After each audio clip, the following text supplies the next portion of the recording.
بسم اللہ الرحمن الرحیم۔ خزانہ کس کا ہے؟ مونٹی درختوں کی دور تک پھیلی ہوئی جڑوں کے درمیان کھدائی کر رہا تھا کہ اچانک اس کی کدال کسی چیز سے ٹکرائی۔ کچھ دیر بعد ایک کالے رنگ کا صندوق نمودار ہوا، خزانہ جس کا وہ ہمیشہ سے خواب دیکھتا آیا تھا۔ مونٹی کو چیچک کا مرض تھا۔ اس کے چہرے پر تو دانے کم تھے، لیکن اس کی شرٹ کے نیچے بہت زیادہ تھے۔ دانوں میں بہت زیادہ خارش ہو رہی تھی۔ کالا صندوق اچھا خاصا میلا تھا اور اس کے قبضوں پر زنگ لگا ہوا تھا۔ صندوق کے اندر 4 بہت خوبصورت بڑے بڑے سنگ مرمر کے ٹکڑے تھے، جن میں مختلف رنگوں کی لکیریں تھیں۔ اس میں ایک لکڑی سے بنا ہوا بھالو تھا اور ایک چھوٹی سی چھری جس کا دستہ شاید چاندی کا بنا ہوا تھا، اور سب سے آخر میں ایک تھا۔ میں نے ہرے نیلے پتھر ایک پرانی لیکن نازک زنجیر میں پروئے ہوئے تھے۔ خزانہ خزانہ وہ چلاتے ہوئے پورے گھر میں دوڑتا رہا اور پھر کچن کی طرف بھاگا جہاں اس کے والدین چائے پی رہے تھے۔ ارے کیا ہے؟ اس کے والد نے صندوق اس کے ہاتھ سے لیتے ہوئے کہا اور تجسس سے اسے کھولنے لگے۔ جب انہیں ہار نظر آیا اور مونٹی نے انہیں پوری بات بتا دی۔ اگر اس ہار کا مسئلہ نہ ہوتا تو ہمیں پریشان ہونے کی ضرورت نہیں تھی۔ آخر انہوں نے کہا، میرا خیال ہے یہ اچھا خاصا قیمتی ہے۔ مجھے لگتا ہے کہ یہ فیروزہ پتھر کا ہار ہے۔ فیروزہ چاندی کی چین میں ہے، لیکن آخر یہ وہاں کیسے پہنچا؟ اگر ہم جاسوس ہوتے، مونٹی نے کہا شروع کیا، تو اس ہار کے مالک کا پتہ لگا سکتے ہیں۔ ہم ان لوگوں سے پوچھتے جو ہم سے پہلے اس گھر میں رہتے تھے۔ مونٹی کے والد اچانک ہنسے۔ یہ موبائل فون کس لیے ہے مونٹی؟ میرے مسٹر ڈیوس سے رابطہ کرواؤ۔ ہم نے ان سے یہ گھر خریدا تھا، شاید وہ ہمیں کچھ بتا سکے۔ اس کے والد نے فون پر بات کرنے کے بعد کہا، وہ کہہ رہے ہیں اس خاندان سے یہ گھر خریدا تھا، ان کی صرف بیٹیاں ہی تھیں، لیکن یہ تو لڑکوں کا خزانہ ہے۔ مونٹی نے کہا، سوائے ہار کے۔ مسٹر ڈیوس نے کہا، یہ گھر کسی مس ڈیمبر سے خریدا تھا۔ اب وہ انتقال کر چکی ہیں، لیکن ان کی بہنیں تو زندہ ہیں۔ مونٹی کی والدہ نے کہا، میں اس سے ایک مسز کیلسی ہیں جو بیکری میں کام کرتی ہیں، وہ شاید ہمیں کچھ بتا سکیں۔ وہ کل کام پر آئیں گی۔ اب فون کرنے کی باری تمہاری ہے۔ مونٹی نے کہا۔ والد نے اپنی بیگم کو موبائل فون پکڑواتے ہوئے کہا، ویسے بھی تم ان مسز کیلسی کو جانتی ہو۔ مونٹی کے والدہ ان سے رابطہ کر کے بات کرنے لگی۔ مس کیلسی کی آواز بہت تیز تھی اور مونٹی نہایت آسانی سے ان کی آواز سن سکتا تھا۔ فیروزہ پتھر کا ہار؟ اوہ نہیں نہیں، ایسا تو کچھ بھی نہیں تھا۔ نہیں، میں نہیں جانتی۔ ہم وہاں بچپن سے رہ رہے تھے۔ آپ مسٹر ملز ہو؟ ملز سے معلوم کریں تو شاید کچھ معلوم ہو سکے، بشرط طریقہ وہ زندہ ہوں۔ میرے والد سے پہلے وہ اسی گھر میں رہتے تھے۔ مونٹی کے والد نے اس سے کہا، اب فون کی باری تمہاری ہے۔ تمہارا جاسوسی کا سارا کام ہم کیوں کریں؟ دیکھو، یہ رہا ملز صاحب کا نمبر۔ مونٹی نے مضبوطی سے موبائل فون پکڑا اور نمبر ملایا۔ کچھ دیر تک ٹو ٹو گھنٹی بجتی رہی، پھر ایک بوڑھی آواز اس کے کانوں سے ٹکرائی۔ ہیلو، کیا مسٹر ہوارتیو ملز بات کر رہے ہیں؟ مونٹی نے پوچھا۔ جی ہاں، سرسراتی ہوئی آواز میں کہا۔ مونٹی نے انہیں بتایا وہ کون ہے اور کہاں رہتا ہے، اور یہ کہ اسے ایک دفن شدہ چیز باغ سے ملی ہے، اس لیے وہ ان لوگوں کو ڈھونڈ رہا ہے جو ان سے پہلے اس گھر میں رہتے تھے۔ کس قسم کی چیز ہے؟ مسٹر ملز نے پوچھا۔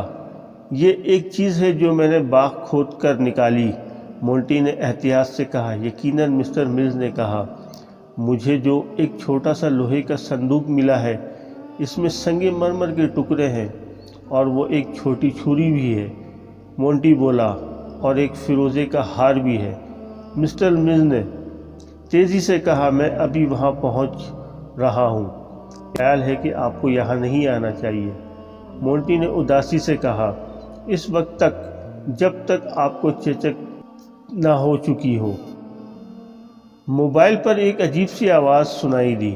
یوں محسوس ہوا تھا گویا مسٹر مرسز ہنس رہے تھے۔ مجھے چیچک نکل چکی ہے، وہ بولے، لیکن اس کے بارے میں اس وقت بتاؤں گا جب میں تم سے ملوں گا، میں بس آ ہی رہا ہوں۔ مسٹر ہوں راتویو نے ملز ایک پرانی لیکن صاف ستھری چمکدار گاڑی میں آئے تھے۔ مسٹر مل بھی اپنی گاڑی کی طرح بوڑھے اور پروقار شخصیت کے مالک تھے۔ انہوں نے مونٹی کے والدین کو مسکرا کر دیکھا اور مونٹی سے ہاتھ ملایا۔ کیا تم ہی ہو مسٹر مونٹی فورسٹھو؟ انہوں نے پوچھا۔ مونٹی نے سر ہلایا۔ وہ بہت پرجوش تھا۔ صندوق میز پر رکھا ہوا تھا۔ مسٹر ملز نے جیب سے اینک نکالی اور صاف کرنے کے بعد لگائی اور صندوق کو غور سے دیکھنے لگے۔ وہ اپنے کمزور اور بوڑھے ہاتھوں سے اسے چھوتے ہوئے بولے، ہاں یہ وہی صندوق ہے۔ انہوں نے چھوٹا سا چاقو اٹھایا۔ کبھی یہ میرا تھا۔ جو مجھے لگتا ہے یہ ایک دلچسپ کہانی ہے۔ مونٹی کی والدہ نے کہا، میں آپ کے لیے چائے لاتی ہوں۔ پھر آپ آرام سے بیٹھ کر ہمیں مونٹی کے اس خزانے کے بارے میں بتائیے گا۔ مسٹر ملز کرسی پر بیٹھ گئے۔ جب چائے کا کپ ان کے سامنے رکھ دیا تو انہوں نے اپنی کہانی سنانا شروع کی۔ یہ گھر میرے والد نے تعمیر کروایا تھا۔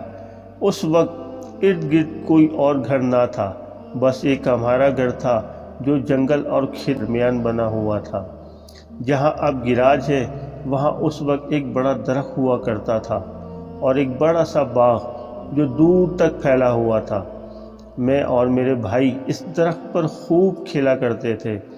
ہمارا پسندیدہ کھیل تھا قزاق بنانا اور ہم اس درخت کی شاخوں پر بندروں کی طرح اچھلتے رہتے تھے۔ ہم 3 بھائی تھے، تھامس، ریگانڈل اور میں۔ ایک دن سب سے بڑے بھائی تھامس نے کہا کہ وہ ایک خزانہ دفنائے گا اور ہم دونوں چھوٹے بھائیوں کو اسے تلاش کرنا ہوگا۔ ہم تینوں نے اس خزانے کو ایک ایک چیز رکھی، لیکن ہمارا خزانہ پھر بھی خالی خالی لگ رہا تھا۔ تب تھامس نے ایک بہت بے وقوفانہ حرکت کی۔ وہ چپکے سے امی کے کمرے میں گیا اور ان کا ایک ہار اٹھا کر لے کر آیا۔ وہ واقعی اصلی خزانہ لگ رہا تھا۔ پھر تھامس جا کر یہ صندوق چھپا آیا، لیکن جیسا کہ تم دیکھ سکتے ہو ہم اس خزانے کو تلاش کرنے نہیں کر پائے۔ لیکن تھامس کو تو یاد ہوگا کہ اس نے خزانہ کہاں چھپایا ہے۔ مونٹی نے الجھتے ہوئے کہا، اگر آپ اور ریگانڈل اسے نہیں بھی ڈھونڈ پائے تو بھی تھامس جانتا تھا وہ کہاں ہے۔ یہی تو اصل بات ہے مسٹر ملز نے اس نے مزے سے کہا۔ تھامس یاد نہیں رکھ پایا۔ ہم نے بڑے درخت پر چڑھتے ہوئے ڈھونڈنے کی ابتدا کی۔ ہم نے سوچا کہ شاید اس خزانہ یہیں چھپایا ہوا۔ تھامس بھی ہمارے ساتھ درخت پر بیٹھا۔ اچانک پھسل کر وہ درخت سے نیچے گر پڑا اور اس کے دماغ پر شدید چوٹ آئی۔ ہم سب 1-2 دن تک اس کے لیے بہت پریشان رہے، لیکن پھر اس کی طبیعت بہتر ہونا شروع ہو گئی۔ پر ایک پریشانی ہوئی، وہ یہ تھی کہ وہ اس حادثے کے بعد کوئی ایک بات بھی یاد نہیں رکھ پایا۔ اس لیے ہم میں سے کوئی نہیں جانتا کہ خزانہ کہاں ہے۔ یہ باڑ کے نیچے بانس کے پودوں کے درمیان دبا ہوا تھا، مونٹی نے بتایا۔ اوہ اچھا، مسٹر ملر ہلاتے ہوئے کہا، یہ بانس اسی وقت لگائے تھے، اور تمہیں یہ بھی ذہن میں رکھنا چاہیے کہ اس وقت ڈھونڈنے کے لیے جگہ بھی اچھی خاصی وسیع تھی۔ اگر تم برا نہ مانو تو میں یہ ہار اپنی پوتی کے لیے لے جانا چاہوں گا، لیکن میں چاہتا ہوں کہ باقی خزانہ تم اپنے پاس رکھو۔ مونٹی، یہ بہت قیمتی خزانہ تو نہیں، لیکن یہ بہت پرانا ہے اور یادگار ہے۔ مونٹی نے ایک لمبی سانس لی۔ میرا خیال ہے کہ یہ ایک نہایت شاندار خزانہ ہے اور بہت خاص بھی ہے۔ یہ ایک ایسا خزانہ ہے جسے بہت سالوں پہلے لڑکوں نے چھپایا تھا۔ اگر آج مجھے کبھی کوئی خزانہ یوں دفنانا پڑے تو وہ بھی اس قسم کا ہوگا۔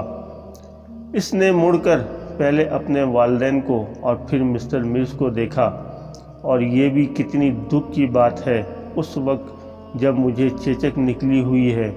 مسٹر ملز، میں ڈرتا ہوں کہ یہ کہیں آپ کو نہ لگ جائے۔ مسٹر ملز مسکرائے اور بولے، مجھے چیچک کے جراثیم نہیں لگیں گے۔ دراصل جب انہوں نے بولنا جاری کیا تو اینک کے پیچھے ان کی آنکھیں چمک رہی تھیں۔ بات یہ ہے کہ تھامس رنگارڈل اور مجھے چیچک نکل چکی ہے، اس لیے ہم تینوں اس دن گھر پر تھے جب تھامس نے خزانہ دفنایا تھا۔ شکریہ۔